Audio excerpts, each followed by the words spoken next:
Hello, this is Radio History Broadcasting, live from London, and you're here with Teresa Francelova and me, Dalia Al-Sadi. We are joined here by Russian historian Vladimir Krasnich and U.S. historian Tom Erikson. Hello, gentlemen. It's an honor to have you here.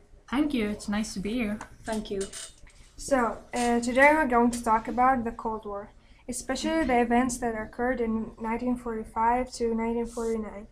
Now, Tom and Vladimir have two different opinions and views on the Cold War and what caused it.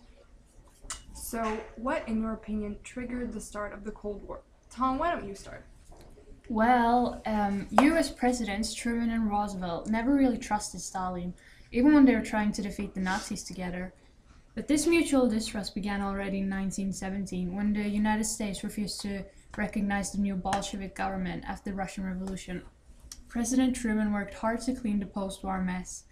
Stalin resented the fact that the United States and Great Britain had not shared nuclear weapons research with the Soviet Union during the war and did not like the country's initial unwillingness to engage the Germans on a second front in order to take pressure off the Soviets.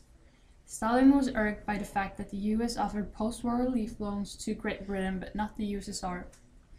So what you could say was the trigger was the Marshall Plan, a project organized by Secretary of State George Marshall. In early 1947, there was severe economic crisis in Europe.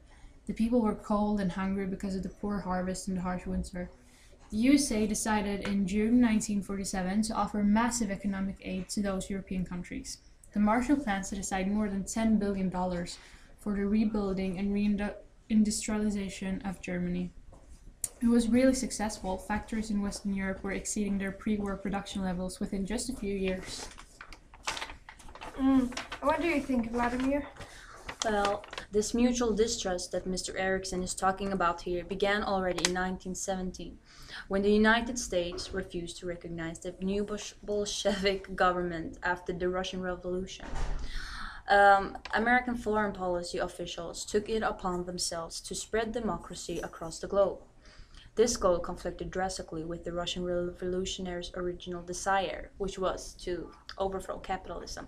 Having been invaded by Germany twice in the last 50 years, Soviet leaders also wanted to restructure Europe so that a buffer existed between the Germans and the Soviet border. Both the US and the USSR believed that their respective survival was at stake, and each was therefore prepared to take any steps to win. As a result, both countries found themselves giving in to the classic prisoner's dilemma, which was working together would produce the best result. But with everything to lose, neither of them could risk trusting the other. Yes, I understand your opinions. So, Tom, who do you think is to blame for the Cold War? Well, the Soviet Union was a communist country which was ruled by a dictator and put the needs of the state ahead of the personal human rights. Stalin wanted huge reparations from Germany and a buffer of friendly states to protect the USSR from being invaded again. Britain and the USA wanted to protect democracy and help Germany to recover.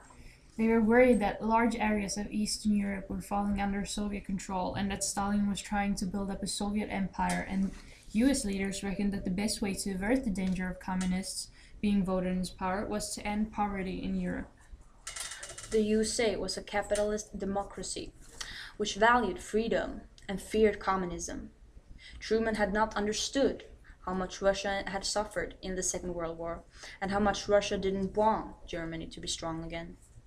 So, from what we've heard today, the conclusion is that both countries are to blame equally because neither side trusted one another, and their views were so different. Each side saw each event differently and believed they were doing the right thing and that the other side was wrong. So each action they took made them hate each other more and more, leading to this massive disagreement.